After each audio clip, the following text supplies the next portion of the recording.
918년에 왕건에 의해서 건국이 되어가지고 1392년까지 475년 동안 34명의 임금이 있었습니다.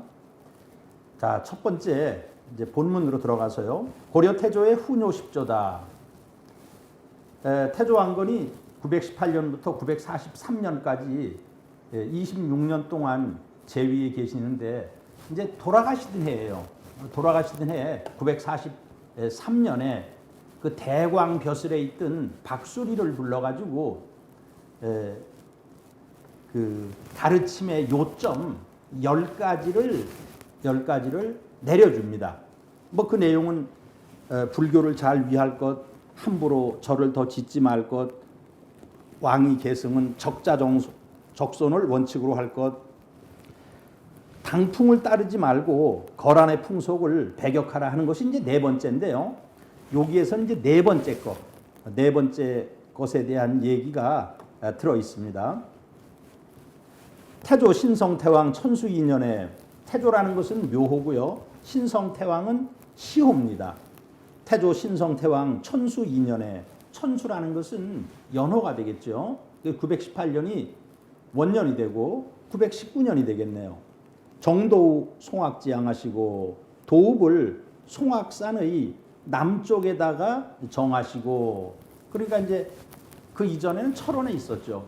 태봉국을 계승했기 때문에 918년에 철원에 있다가 그 다음에 919년에 철원에서부터 그 개성으로 수도를 옮기게 됩니다.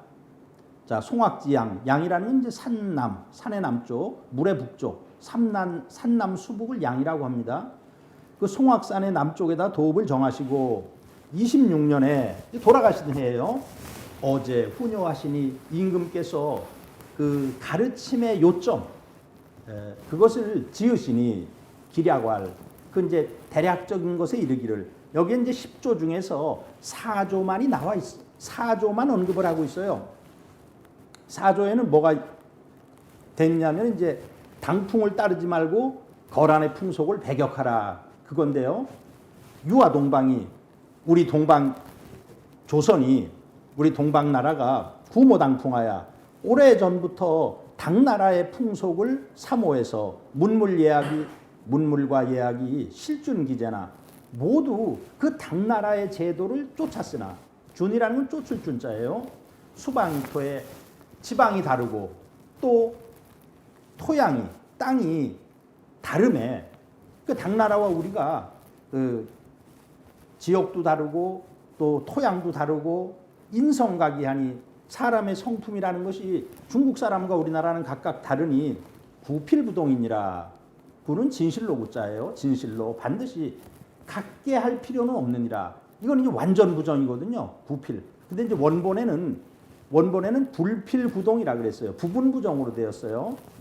진실로 뭐 같게 할 필요는 없다. 이렇게 조금 표현이 완화되어 있는데 이맥 선생은 부필부동이라 해서 완전 부정으로 이걸 고쳐 놓았습니다. 자, 이 내용은 뭐냐면은 중국과 우리는 다르기 때문에 우리의 풍속을 숭상하고 우리의 그 주체성을 갖고서 살아가야 된다 하는 것을 강조하고 있습니다. 자, 두 번째는요. 고구려 왕족의 후예인 궁례다. 이것도 대단한 지금 내용입니다. 지금 궁례를 대한민국의 모든 강단사학자들은 신라 47대 헌안왕 또는 48대 경문왕의 아들이라 그래요. 그런데 지금 환단고기에서는 궁례의 출신은 고구려의 왕족이라는 겁니다. 아주 뭐 환단고기에서 특별하게 강조하고 있는 그러한 내용이에요. 자, 태봉국왕 궁례는 나라 이름을 3번 바꿨는데요.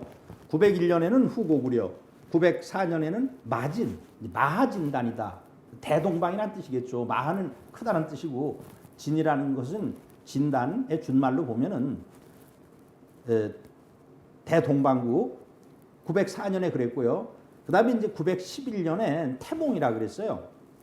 자, 태봉구강 궁례는 기선이 평양인으로 그 선조가 평양의 고구려 왕족이었다는 거예요. 신라 왕족이 아니었다는 겁니다. 본 보덕왕 안승지 원예하라. 본래 보덕왕 고안승의 먼 후손이다 이거예요. 이 안승을 그 고구려 왕족들이 고안승으로 불러달라. 응? 고안승으로 이렇게 해서 여기도 지금 번역본에 고안승으로 표기를 했어요. 고안승의 먼 후손이다. 기부강의, 그 아버지 강의, 그 아버지는 고강이었겠죠. 종 술가언하야, 그 술가의 말을 쫓아가지고 종모성하야, 어머니의 성을 따라가지고 위 궁씨하니라. 그러니까 국내의 어머니가 토산궁씨라는 거예요. 황해도에 그 토산이라는 지명이 있고 궁씨를 토산궁씨라고 하는데 그 어머니가 토산궁씨였는데 어머니의 성을 따라가지고 고시에서 궁씨가 되었다는 겁니다. 이것도 지금 환단고기에만 처음으로 들어있는 내용입니다. 선시는 이보다 앞서서 고구려의 수림성 사람인 모잠 대영이 건모잠이죠. 건모잠 대영은 이제 관직의 명칭입니다. 그 건모잠이 670년에 고구려가 망한 2년 뒤인 670년에 그 부흥군을 조직을 합니다. 수합 잔민하고 자 잔민은 이제 당나라한테 망한 그런 그 유민들이죠. 고구려의 유민들을 거두어서 모아가지고 봉안승하야 그 안승을 받들어서 지금 이제 안승에 대해서는 그 삼국사기에는 연정토의 아들이라 그랬어요. 연개소문 동생인 연정토가 그 고구려의 땅을 가지고 신라에 귀순하잖아요. 그렇게 되어 있는데 그것도 잘못된 것이고 또 다른 기록에는 보장왕의 외손자라고 했는데요. 지금 건모잠이 안승을 임금으로 추대했다는 걸 보면은 분명히 왕족입니다. 그래서 보장왕의 서자라고 보는 것이 저는 가장 정확하다는 생각이 듭니다. 보장왕의 서자인 고안승을 받들어 가지고 후 고구려의 왕을 삼았어요. 건모잠이 670년에 그 부흥운동을 하면서 청원어 신라한데 신라에다가 원조를 청했어요. 그런데 당시 신라에서도 당나라의 세력을 쫓아낼 필요성이 있기 때문에 그 안승을 받아들입니다. 그래서 신라 왕이 이때가 이제 30대 문무왕 때예요. 문무왕. 신라 왕이 처지 국서 금마저라가 그 신라 나라의 서쪽인 금마저에 처하게 했다가 그래서 금마는 지금의 그 익산시 금마면이 되겠죠. 익산시 금마면에 거기에서 머물게 했다가 후에 개위 보덕왕하니라. 뒤에 이제 그를 보덕국이라는 나라를 세워가지고 보덕왕으로 삼았어요. 이게 674년 사건입니다. 신문왕이 입에 그리고 이제 9년이 지났어요. 9년이 지나서 신문왕이 임금이 되매 신문왕이 681년에 임금이 됐는데 임금이 된 지 2년 뒤인 683년에 징보덕왕하야 보덕왕을 경주로 불렀어요. 부를 징자입니다. 위 소판하니 소판벼슬을 주었어요. 신라의 17등급 가운데 이 세 번째 등급이에요. 굉장히 높은 벼슬이죠. 소판을 주고서 김씨성을 이제 하사하고 그리고 이제 그 신라 그 왕녀하고 결혼을 시키고 뭐 그럽니다.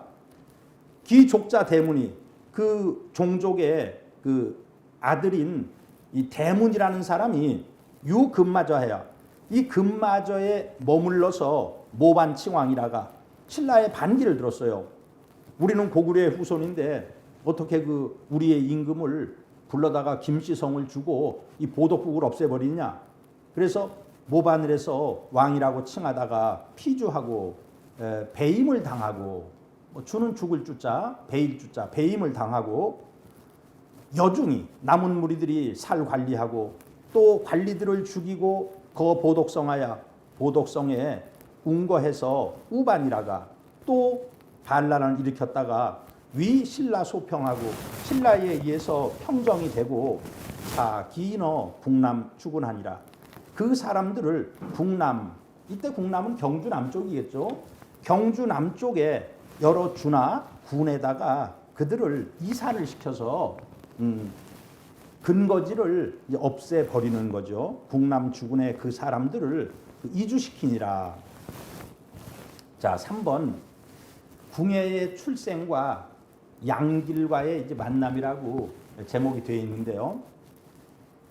대진국 명종 경황제 천복 9년 5월 5일에 자, 대진국 15대 임금이 있었는데 14번째 임금이에요. 대진국 명종 경황제 870년부터 901년까지 제위에 있었습니다.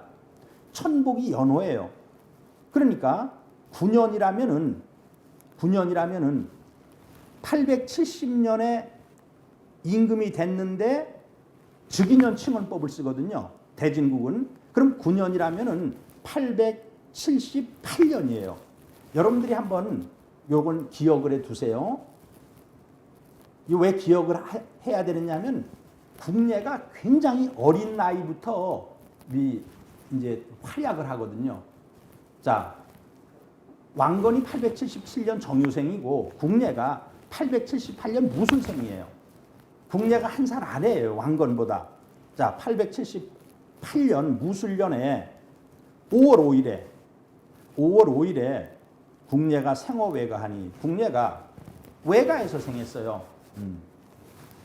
어머니 집인 궁씨 집안에서 태어나니 기옥상에 그 집 위에 유소광이, 소광이라는 건 흰 빛입니다. 실소자예요. 이때는 흰 빛이 있어가지고 약장홍, 아주 긴 무지개와 같이 상촉천이라 위로 하늘까지 뻗었더라. 이제 이럴 땐 연할촉, 이을촉일 때는 촉으로 읽어요. 속으로 읽지 않습니다. 무슨 등속이다 할 때는 속으로 읽지만 여기는 촉으로 읽어야 돼요. 상속천이라 위로 뻗어가지고 하늘까지 이어졌더라. 신라 일관이라는 것은 그 나라에서 천문과 뭐 역산과 그 다음에 그 점치고 기륭을 판단하고 이런 관리예요. 신라에 그런 일관 뼈슬에 있는 사람이 망지하고 그것을 딱 보고서 집 위에 흰 빛이 하늘까지 뻗은 걸 보고서 이위는 여기다 이 뜻이에요. 한문에서 장 불리어 국가라 하야 장차 지금 태어난 아이는 국가에 불리할 것이라고 여겼어요. 이 위가 여기다 의 뜻입니다. 이문한데 이 문은 이게 들을 문자 아닙니까? 보고할 문자예요. 임금에게 그것을 보고를 했어요. 임금에게 들리게 한대. 그래서 이 문이라는 것은 알릴 문자예요. 우리가 뉴스페이퍼 신문할 때 이 들을 문자를 쓰거든요. 그거 왜 들을 문자를 쓰냐면 그 들을 문자가 아니고요. 알릴 문자예요. 이 새로운 소식을 세상 사람들에게 알린다는 뜻이에요. 보고한다는 뜻이에요. 그래서 들을 문자를 쓰지만 그런 뜻이 있어요. 자, 임금에게 들리게 한대. 이것은 임금에게 보고한대.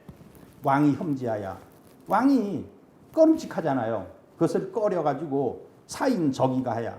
이 사람들을 시켜가지고 그 궁예가 태어난 외갓집에 이르게 해서 죽이게 하니 그 태어난 아이를 죽이게 하니 기모가 뇌진부하고 그 어머니가 진기한 보물로 뇌물을 주고 청포이 도찬하야.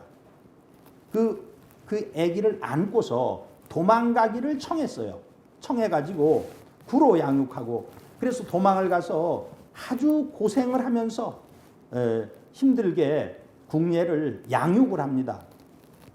궁예를 키우고 연 10여 세에 축발 위승하야. 그러니까 한번 11~12살이에요. 11~12살 때 축발이라는 것은 축이라는 것은 이게 축원할 축자인데 자를 축자예요. 머리를 삭발을 하고서 중이 됐어요. 중이 되어 가지고 호선종하고 그 선종이라고 이제 법명을 받았던 겁니다. 국내가 처음으로 출발했던 절이 세달사입니다. 인간세자에다가 통달할 탈자 세달사인데, 세달사는 681년에 신문왕 때 처음 창건이 되고서 고려 때 흥교사라고 이름을 바꿔요. 흥하름자에 가르칠 교자. 이게 지금이 그것이 어딘지를 알 수가 없었어요. 그런데 2012년에 영월읍, 지금도 강원도 영월읍 서쪽에 있는 흥교리에서 흥월리예요. 흥월리. 태화산 서쪽에 있는 흥월리에서 기와장이 발견이 됐는데 흥교라고 돼 있었어요. 그래서 국내가 출발했던 그 세달사는 고려 때 흥교사라고 이름을 바꿨거든요. 그 바로 흥교사가 바로 그 영월에 있는 이 자리였던 거구나. 지금은 당연히 폐사가 됐죠. 그래서 2012년에 처음으로 그 세달사가 밝혀지게 됩니다. 지금은 이제 옛날에 학교가 있었다. 지금은 학교도 없어지고 지금은 뭐 절이 없어졌어요. 폐사가 됐어요. 거기에서 이제 중이 돼가지고 선종이라고 불렀어요. 급장에 자라남에 방일려고 했어요. 방탕하고 안일함이 옛날과 같았어요. 그래서 불구승률, 중이 되면은 계율을 지켜야 되잖아요. 그 중들이 지켜야 될 계율을 어떤 구속을 받거나 거기에 꺼리낌을 지키질 않았어요. 그래가지고 헌지유 담기라. 이 헌은 수레의 앞에 높은 부분을 얘기하고 지는 수레의 뒷부분의 낮은 부분을 얘기해요. 높고 낮다라는 뜻에서 크고 작은 일 모두에 아주 담력이 있었다는 거예요. 국내가.